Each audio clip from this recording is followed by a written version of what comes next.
¿Hay algunas técnicas particulares que utilices y cómo las desarrollas en la práctica? Ajá. Bueno, lo bonito que tiene este modelo de sanación de heridas emocionales es que va a la raíz del problema, o sea, no trata solamente el síntoma, digamos, síntomas de depresión o síntomas de ansiedad. No va Ujú. solamente al síntoma, sino que va a la raíz, la herida que generó esa depresión, esa ansiedad o el problema con el que venga el consultante. Entonces, en cuanto a herramientas, lo primero que yo aplico es un cuestionario de heridas emocionales, donde podemos identificar tres grandes grupos de heridas. Heridas por agresión, heridas por abandono y heridas por abuso sexual. Esos son los tres grandes grupos de heridas que un ser humano puede tener. Agresión, abandono y abuso sexual. Ok, Entonces, con ese cuestionario, identificamos muy bien qué heridas podría tener esa persona en su historia. Le explico a la persona qué consecuencias tienen esas heridas, que no todas las heridas tienen las mismas consecuencias. Por ejemplo, las heridas de abandono tienden a generar que uno se vaya a dos extremos, o dependencia emocional o desapego.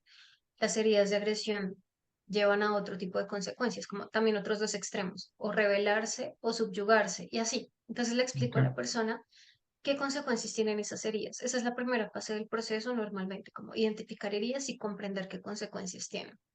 Luego de eso pasamos a la fase de sanación de todas esas heridas, que para eso utilizo, como te decía, algunas herramientas de los enfoques tradicionales, algunas técnicas de terapia cognitivo-conductual, de terapia breve estratégica, de terapia de esquemas, pero también técnicas que son propiamente de la sanación de heridas, como el perdón. Trabajamos muy fuerte el tema del perdón, porque pues no hay otra sí, manera de sanar sino perdonar. Uno no puede decir que tiene un rencor y está sano, es una claro, incoherencia. Entonces trabajamos fuerte el tema del perdón, la gratitud también, como la virtud en general, valores, como principios, como eso, como la gratitud, el perdón, son súper claves para que una persona pueda sanar una herida. Aclarando que perdonar es diferente a reconciliarse, ¿no? Porque hay muchas personas que inmediatamente saltan y dicen como, pero ¿cómo vas a obligar a una persona, digamos, que ha sido abusada a que perdone a su abusador? Y así. Entonces, no se trata de obligar en primer lugar. Y en segundo lugar, mm, cuando yo hablo de perdón, no estoy hablando de reconciliación. claro. O sea, estoy hablando de poder sanar esa herida, de poder perdonar, o sea, tener todo sano en el corazón con esa persona, pero no significa estar con esa persona como si nada hubiera pasado. O sea, volver y que somos mejores amigos, no, obviamente no. Claro. Entonces, aclarando eso, que perdón es diferente a reconciliación. Si uno quiere estar sano, no debe perdonar, pero no necesariamente reconciliarse, y más si no ha habido un cambio de parte del agresor. Sí, por supuesto. Entonces, esas son como las herramientas a grandes rasgos. Sí, sí, entiendo. En este contexto, el perdón es algo que de alguna manera es algo personal. Inclusive algunos autores citan el perdón como algo egoísta, que tal vez no es la palabra exacta, pero realmente es algo que surge para poder ayudarnos a nosotros mismos. En vez de hacer las paces, como comentabas con otra persona, es no tener esa carga que nos dejó esa persona. Entonces me llama mucho la Exacto. atención. Otro tema que me llamaba la atención es el que ahorita comentabas al principio, que es el de algunas heridas, que me comentaste tres particularmente, y me comentaste algunos de sus síntomas, algunos de sus extremos. Podríamos ir una por una y ver cuáles son, cómo se manifiestan y cómo es una persona que tiene este tipo de síntomas, bueno, síntomas por llamarlo de alguna manera, y cómo se manifiesta en cada área. Ajá. Bueno, una persona, por ejemplo, que tenga heridas de abandono, es el primer grupo de heridas. Ujú. Bueno, dentro de este grupo de heridas entraría lo que es, por ejemplo, la ausencia paterna, o sea, que alguno de los padres se haya ido de la casa, o Ok, que viajen mucho, que trabajen mucho, o que alguno de los dos haya fallecido, o que de pronto los papás sí estén presentes, pero son fríos, son distantes, emocionalmente no están muy disponibles, o no atienden correctamente las necesidades de un niño. Entonces, ok, todas esas son heridas de abandono. Y otras que no son tan obvias, como haber estado en incubadora o cualquier claro. dificultad emocional que me haya pasado durante el embarazo.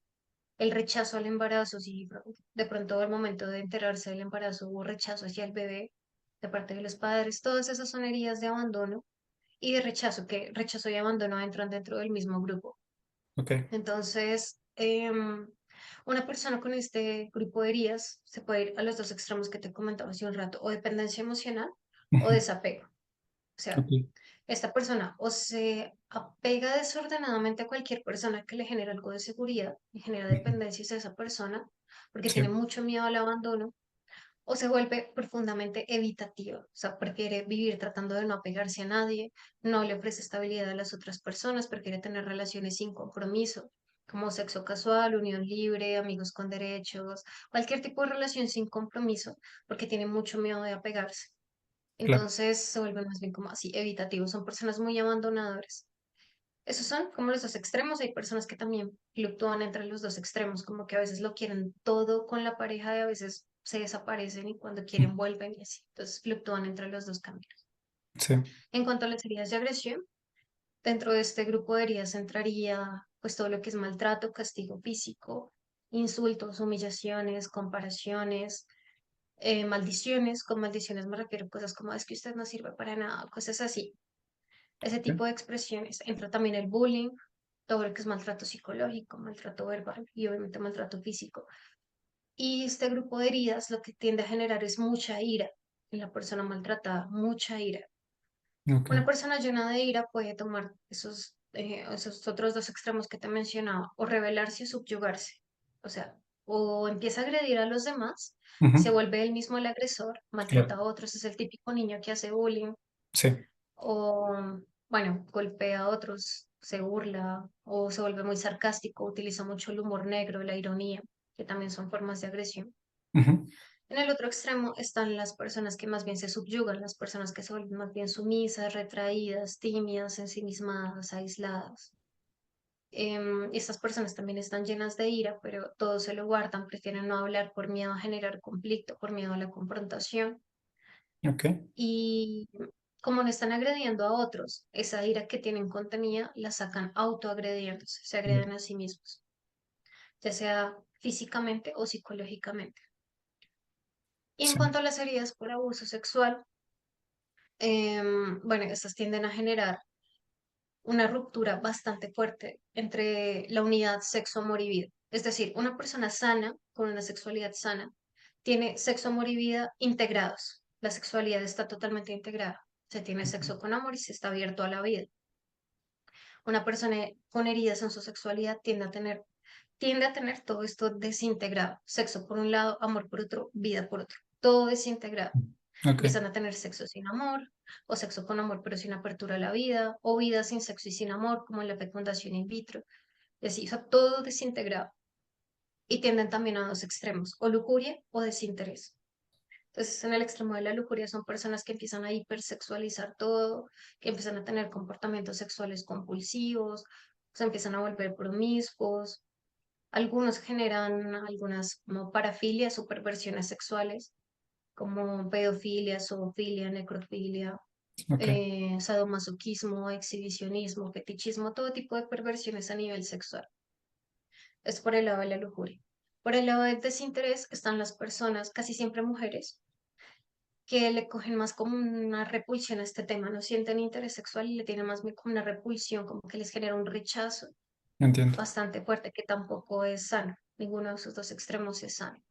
ya. Entonces, esos son pues muy así resumidas las consecuencias de cada grupo de heridas.